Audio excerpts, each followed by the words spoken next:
Spy or not to spy? A lot of semantics going on between the word surveillance and spies these days. Well, I'm here to tell you the intelligence agencies have been politicized. And we've got a great guest with us today to talk about it and what the way forward is for the investigation to get to the bottom of it so it doesn't ever happen again. So strap your seatbelt on. Here we go again with the Rob Maintenance Show.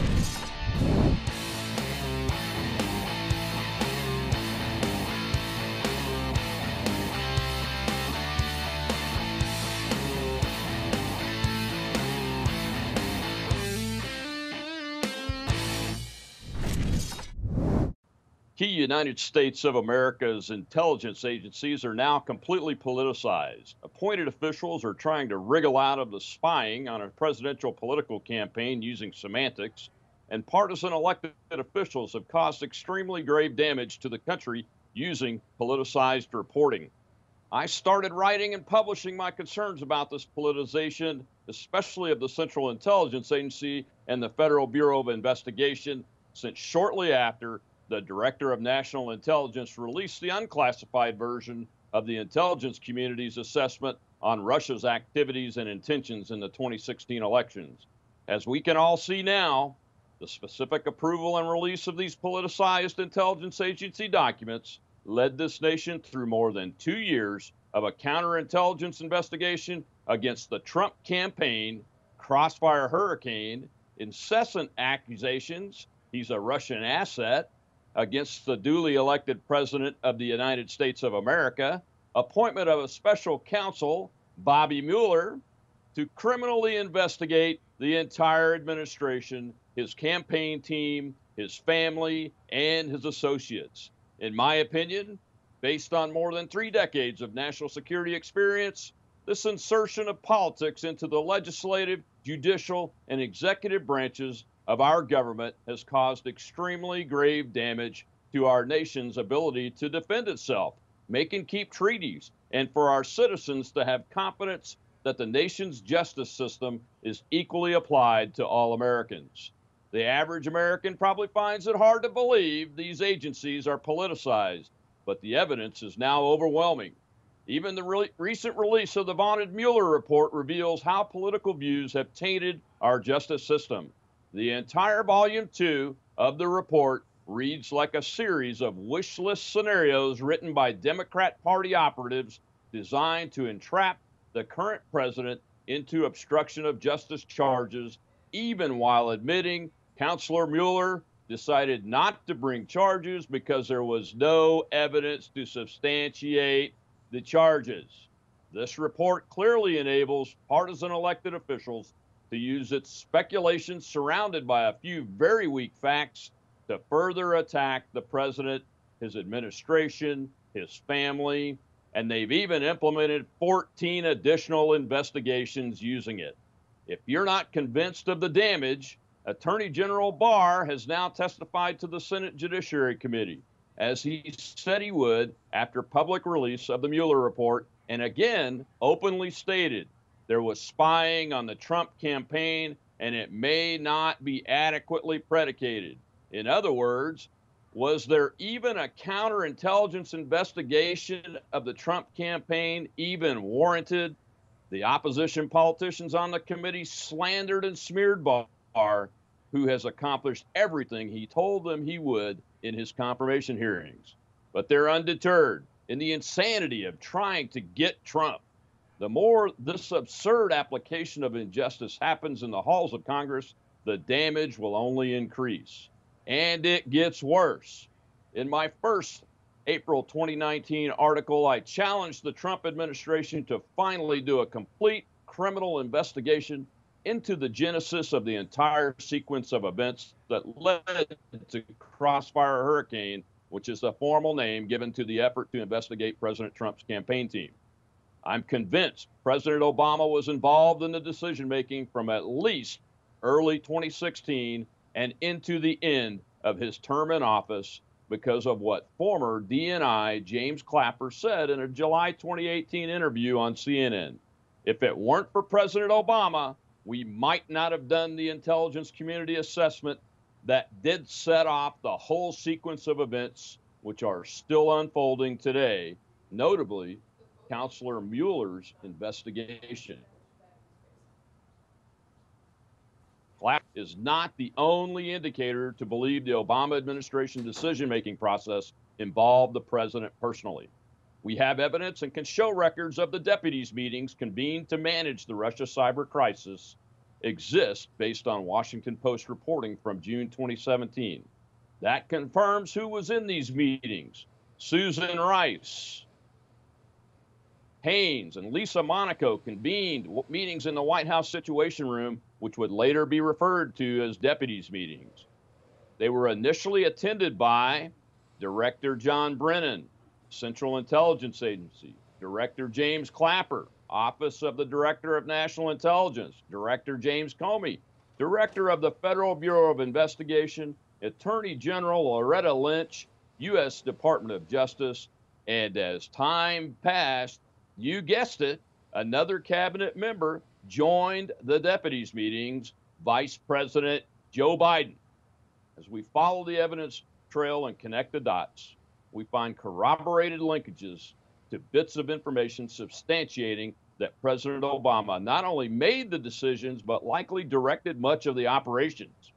For example, FBI Director Comey told ABC News that he met with the president in August of 2016 and offered to publish an op-ed in the New York Times to let everyone know what was going on with Russia, except not the investigation, referring to Crossfire Hurricane operations against the Trump campaign team, clearly showing the Obama team was withholding information, a highly unusual move since a defensive briefing to American targets, in this case, Mr. Trump, of foreign intelligence services of this nature are normally given the opportunity to defend against these operations as a counterintelligence investigation proceeds.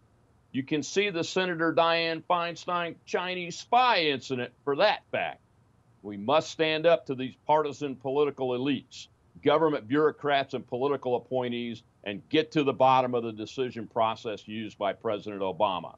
Clearly, the genesis of the Mueller investigation started with President Barack Obama and his team, and he must answer the really hard questions.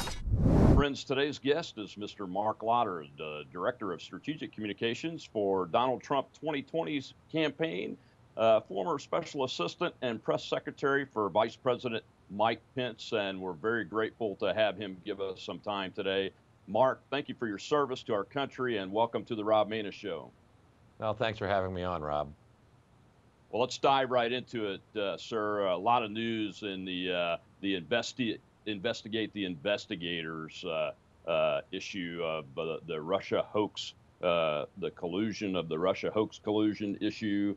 And I want to really get your take on what you think is going on here. I've written about it. The intelligence agencies appear to be very politicized from at least 2015 and onward at the top, and appear to have made some key decisions early on, along with the President of the United States, Barack Obama, on whether to target the Trump campaign or members of the Trump campaign with both agents going in undercover and making contact with George Papadopoulos, and then using the absolutely fake Steele dossier for a FISA warrant. Well, I mean, it's really unconscionable, and thankfully we have Attorney General Bill Barr, we have the Inspector General of the Department of Justice, and we have potentially Senate Judiciary Chairman Lindsey Graham, all planning to look into this, because this is not just an attack on our political system. It's not just the fact that the previous administration politicized the FBI, politicized the Department of Justice. They also used the powers of the government to surveil, spy on American citizens, and that's where we really draw the line. Let's remember that this is not unusual. You had these kinds of things going on back under Richard Nixon, when the FBI, and prior to that, when they were keeping lists of un-American citizens, they were targeting people. Congress stepped up in a bipartisan fashion to protect the civil rights of American citizens. And if the Obama era Justice Department and FBI at the highest levels violated those civil rights to enact political revenge or to try to level the score on a political disagreement, then we need to get to the bottom of it. Oh, we absolutely do. In my research, as far as I know, we've gone all the way back in modern times to the Lyndon Johnson Barry Goldwater campaign, where a guy named E. Howard Hunt ran the spying on the Goldwater campaign for the Johnson campaign. And then, that name comes up again in the Watergate fiasco and that scandal. But but it looks to me like the decision-making process, and you and I are familiar with the deputies committee meetings. That's where the deputies at the executive branch get together and they either make key decisions for the president and then pass them up, or they make key recommendations for a decision by the president, and that's the immediate level. Below that, and in my research, I saw that in as early as June 2016, may have even been earlier than that, probably was, that National Security Advisor Susan Rice, DNI Director of National Intelligence Clapper, the Central Intelligence Agency Director John Brennan, the FBI Director Jim Comey, and eventually later Vice President Joe Biden were all the deputies meeting committee for the Russia cyber crisis, is what they termed it in the research that I've been doing. And that tells me that this goes to the highest levels. And I've advocated for, and I think the president should take the investigation from a professional perspective and look through the decision-making process as one of those lanes all the way back to the president of the United States and go back into 2015 to make sure we've covered it all, because we know there are records of all of those meetings and the recommendations to the president, are there not? Well, one of the things we need to do is we need to let the process play itself out. And that's one of the areas where I give President Trump so much credit. He has definitely called for an investigation of the investigators, but that's where he's leaving it. He's letting the Department of Justice under Bill Barr, he's letting the Inspector General take the lead on these issues, because the one thing we cannot do is have have our Justice Department and our intelligence agencies politicized once again. So let the professionals do it. That's what the president has said he's going to do. We're expecting the report by the Inspector General, possibly as early as in the next few weeks. But we need to figure out what actually happened here. I mean, we know, despite the fact that Democrats are out there saying, why didn't President Trump take a tougher action? And that's a bold-faced lie. We also know that Susan Rice and the Obama administration told our intelligence community to stand down, to stop pushing back against Russian interference. The failure is on the part of the Obama administration, and no amount of Democrat lies are going to shift it to President Trump.